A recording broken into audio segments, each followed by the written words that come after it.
হক এরকম একটি বিষয়, তা কোনোদিনই বিলুপ্ত হয় না। তা কোনোদিনই কি হয় না?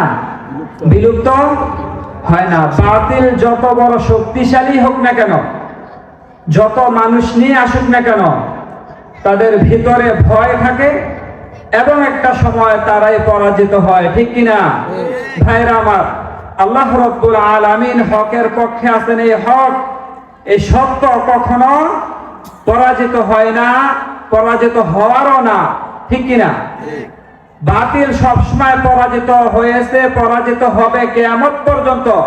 হকের সামনে মাথা উঁচু করে দাঁড়ানোর মতো তাদের কোনো হিম্মত থাকবে না, কখনো না। ঠিক কিনা ভাইরা আমার? এটাই হক। হক যদি একজনও হয়, বিপক্ষে যদি হাজার হাজার যদি থাকে, ফেরাউনের মতো, নমরুদের মতো ক্ষমতাশালী ব্যক্তিও যদি থাকে, হক যদি মুসা আলাইহিস সালামের মতন একজন থাকে, এই একজনকেই আল্লাহ রাব্বুল আলামিন বিজয় দিবেন। বিপক্ষে হাজারো শত কোটিও যদি থাকে, তারা বাতিল চিরদিনই বাতিল থাকবে, কখনো বিজয় আনতে পারবে না। আল্লাহ রাব্বুল আলামিন হককেই বিজয় দান করবেন। ঠিক কিনা ভাইরা আমার? যে কথাগুলো বলতেছিলাম, আল্লাহ রাব্বুল আলামিন পবিত্র কোরআনে এই কথাই সূরা বনী ইসরাঈলের 81 নম্বর আয়াতে বলেন। আল্লাহ রাব্বুল আলামিন বলেন, وَقُلْ جَاءَ الْحَقُّ وَزَهَقَ الْبَاطِلُ إِنَّ الْبَاطِلَ كَانَ زَهُوقًا। আর বলে শেষে সত্য, বাতিল বিলুপ্ত হয়েছে। বাতিল বিলুপ্ত হওয়ারই কথা। ঠিক কিনা? সত্য যখন সমাজে উন্মোচন হয়ে যায়, বাতিলগুলো পলানের মতো কোনো জায়গা থাকে না। কারণ তারা যে মিথ্যা, তারা যে বাতিল, এটা সমাজের সামনে পরিষ্কার হয়ে গেলে লোক লজ্জায় হোক, পরাজিত হয়ে হোক, যেভাবে হোক, সমাজে তারা থাকতে পারে না। একটা সময় পলানের মতন সময়ও পায় না। ঠিক কিনা ভাইরা আমার? পলানের মতন সময়টাও তাদের থাকে না। যারা বাতিল, তারাই পরাজিত হয়, যত শক্তিশালী হোক।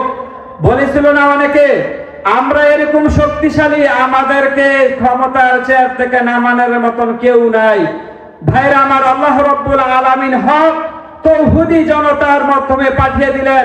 পলানের মতন আধা ঘন্টা সময় পর্যন্ত পায় নাই, পলাইতে বাধ্য হয়েছে। ঠিক কিনা ভাইরা আমার? এই হক যখন চলে আসবে, বাতিল যত বড়ই ক্ষমতাধর হোক, বাতিল যত বড়ই শক্তিশালী হোক, পলানের মতো জায়গাও থাকবে না। ভাইরা আমার, আল্লাহ রাসূল সাল্লাল্লাহু আলাইহি ওয়াসাল্লাম বলেন, হক বাতিল চিনার মানদণ্ড কি? আল্লাহ রাসূল সাল্লাল্লাহু আলাইহি ওয়াসাল্লাম বলেন, ও আমার উম্মতেরা, আমি তোমাদের মাঝে কোরআন এবং আমার সুন্নাহ রেখে যাচ্ছি। এই দুইটা বিষয়ের উপরে যারা আমল করবে, যারা এই দুইটা বিষয়কে আঁকড়ে ধরে থাকবে, তারা কিয়ামত পর্যন্ত হকের উপরে থাকবে। এর বাহিরে যারাই যাবে, তারাই বাতিলে পরিণত হবে। ঠিক কিনা? কোরআন সুন্নাহ এটাই হলো হকের মানদণ্ড। ঠিক কিনা ভাইরা আমার? আল্লাহ রাসূল সাল্লাল্লাহু আলাইহি ওয়াসাল্লাম বলেন, আমি চলে যাওয়ার পরে তোমাদের মধ্যে অনেক বিভেদ সৃষ্টি হবে, বহু দলে বিভক্ত হয়ে যাবে।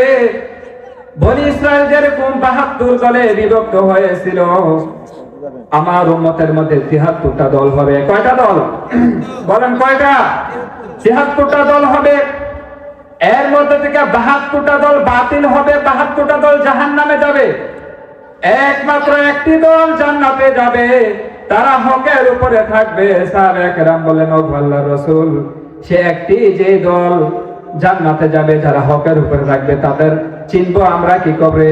তাদের মানদণ্ড কি আমাদেরকে বুঝিয়ে বলুন। আল্লাহ রাসূল সাল্লাল্লাহু আলাইহি ওয়াসাল্লাম বললেন, ও আমার সাহাবীরা, যারা হকের উপরে থাকবে,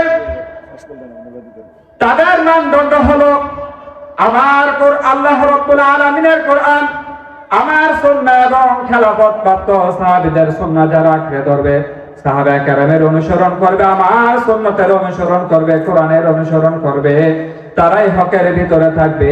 এর বাহিরে যারা যাবে, তারাই বাতিল হবে, তারাই হবে সে 72 দলের ফেরকা। ঠিক কিনা ভাইরা? তাহলে হকের মানদণ্ড কি বলুন তো? কি বুঝলেন? আমি দুইটা কথা বলছি, তৃতীয় নম্বরে তিনটা কথা বলছে। হকের মানদণ্ড কি বলেন তো? আলোচনা শুনলে বুঝতে হবে, মনে রাখতে হবে ভাইরা আমার। হকের মানদণ্ড একটাই, সেটা হলো কোরআন সুন্নাহ, কোরআন সুন্নাহ সাহাবা কেরামের ইজমা, ঠিক কিনা? খোলাফায়ে রাশিদিনের যে খেলাফত প্রাপ্ত যে সাহাবী ছিল তাদের সুন্নতকে অনুসরণ করা। তাহলে এই দুইটা তিনটা বিষয় যদি আমরা আঁকড়ে ধরতে পারি, তাহলে আশা করা যায় আমরাই থাকবো কি হকের উপরে। কিসের উপরে? হকের উপরে। এর বাহিরে যত আছে, আপনি যত রকমের বলুন, মাজার পূজা বলুন, শিরিক বলুন, বিভিন্ন রকমের যত কুফরি মতবাদ আছে, বিভিন্ন রকমের মতবাদ, সকলগুলি বাতিল। সকলগুলো কি বাতিল। একমাত্র কোরআন সুন্নাহ সাহাবা কেরামের ইজমার বাহিরে যারা আছে তারাই বাতিল। আর বাকি আমরা যারা আছি মানতে হবে কি বলুন তো? কি মানতে হবে? কোরআন সুন্নাহ রাসূলুল্লাহ সাল্লাল্লাহু আলাইহি ওয়াসাল্লামের বলে সাহাবা কেরামের ইজমা। ভাইরা আমার, এর ভিতরে যদি থাকি তাহলে আমরা কি হব? কামিয়াব। এর বাহিরে গেলে কি ধ্বংস অনিবার্য। ভাইরা আমার, অনেক সময় মানদণ্ড বলা হয় বিভিন্ন রকমের ভণ্ড যারা, তারা বলে আমি স্বপ্নের মধ্যে এইটা দেখেছি। বলুন তো, স্বপ্ন কি কোরআন হাদিসের দলিল নাকি হকের দলিল নাকি? হকের মানদণ্ড একমাত্র কোরআন সুন্নাহ সাহাবা কেরামের ইজমা, এতটুকুই দলিল। এর বাহিরে কোনো কাশফ চলবে না, কোন রকমের স্বপ্নের ব্যাখ্যা চলবে না, কোনো কিছু চলবে না।